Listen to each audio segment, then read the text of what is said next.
ഈ ലാഭമൊന്നും വേണ്ടേ അപ്പൊ? അമ്മയ്ക്ക് ലാഭമൊന്നും വേണ്ടേ? ഒരു കാര്യം ചെയ്യ്, ഇത് തോർത്തല്ലോ ഇട്, ഇത് പറഞ്ഞ വിലക്കെടുക്ക്.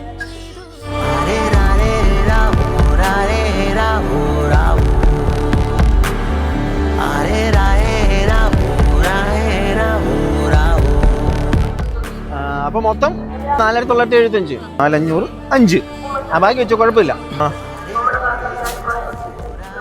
ഇത് നിങ്ങൾ തന്നെ എടുത്തു, അതും എടുത്തു.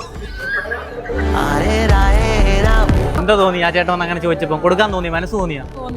മനസ്സ് തോന്നി, വേറെ വഴിയില്ല, ജീവിക്കണ്ടേ. ഈ ഒരു ഇതിൽ അധ്വാനിച്ച് ജീവിക്കുന്നുണ്ടല്ലോ, മതി, ദൈവം നടത്തിക്കോളും കേട്ടോ. സോറി കേട്ടോ, ഞാൻ എല്ലാം കൂടെ എടുത്ത് വെപ്പിച്ചതിന്. ഉറപ്പായിട്ടും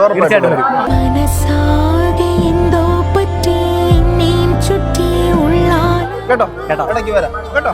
ശരി, എന്നാ പോട്ടെ കേട്ടോ. ശരി.